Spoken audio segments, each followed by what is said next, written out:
কংগ্ৰেছ এটা ফটা বেলুন ফাটিলে কেতিয়াও জোৰা নালাগে সকলো দল জোৰা লাগিবৰ বাবে দিল্লীত লগ হৈছিল অৱশেষত চবে এৰা দিলে বিহাৰত চৰকাৰ ভাগি গ'ল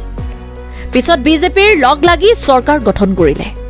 বিজেপিৰ ৰাজ্যিক সভাপতি ভৱেশ কলিতাই তেজপুৰৰ দলীয় জিলা কাৰ্যালয়ত সাংবাদিকৰ আগত এনেদৰে মন্তব্য কৰে তেওঁ কয় যে কংগ্ৰেছৰ কোনো উদ্দেশ্যই নাই বিগত সময়ছোৱাত কংগ্ৰেছে জাতিটোক ঠগিলে আৰু প্ৰবঞ্চনা কৰিলে সেই কংগ্ৰেছক ৰাইজে ভোট নিদিয়ে কংগ্ৰেছক এতিয়া কেৱল ক্ষমতাহে লাগে কংগ্ৰেছ এতিয়া সেটেপ যোৰহাটত গৌৰৱ গগৈ 2.5 লাখ ভোটাৰ ব্যৱধানত হাৰিব আৰু শোণিতপুৰত ৰঞ্জিত দত্ত বিপুল ভোটত জয়ী হ'ব লুৰিণ জ্যোতি গগৈ হাৰিব থাৰ্ড পজিশ্যনত পাব এইদৰে কয় বিজেপি সভাপতিগৰাকীয়ে তেজপুৰৰ দলীয় কাৰ্যালয়ত বিজেপিৰ নেতৃত্বৰ সন্মুখত বিশ্বনাথৰ কংগ্ৰেছ নেতা অঞ্জন বৰাই 50খন গাড়ীৰে আহি সতীৰ্থসহ 5 শতাধিক লোকে বিজেপিত যোগদান কৰে সভাপতি ৰঞ্জিত দত্তই কংগ্ৰেছক উদ্দেশ্যি কয় কংগ্ৰেছ এটা বিগ জিৰ' হ'ব ভূপেন বৰাৰ দোকান বন্ধ হৈ যাব আৰু কংগ্ৰেছৰ খাতা খুলিব নোৱাৰিব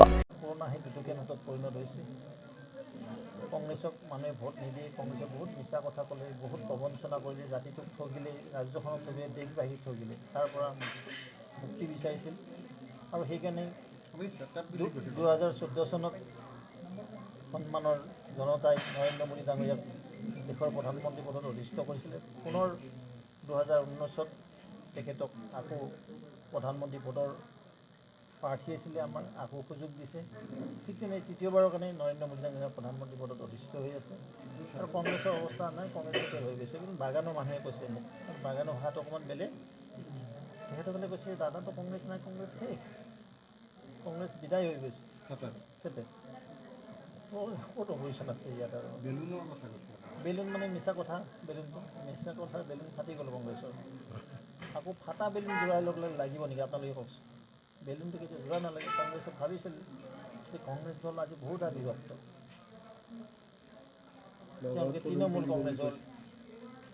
তাৰপিছত কেইবাটাও দলতো হৈ গ'ল তেওঁলোকে আৰু আপোনালোকেও দেখিছিল যে লিলি হোটেল কেইবাটাও বৈঠক হৈছিলে খানা পিনা ধুনীয়া হৈ গ'ল কিন্তু কামটো নহ'ল এইকাৰণে নহ'ল তেওঁলোকৰ কোনো উদ্দেশ্য নাই কোনো নাই কেৱল এটাই উদ্দেশ্য আছিলে উদ্দেশ্যটো হ'ল শাসনটো লাগে শোষণৰ কাৰণে আৰু অসমৰ জনগণ ভাৰতবৰ্ষৰ জনগণ সজাগ সচেতন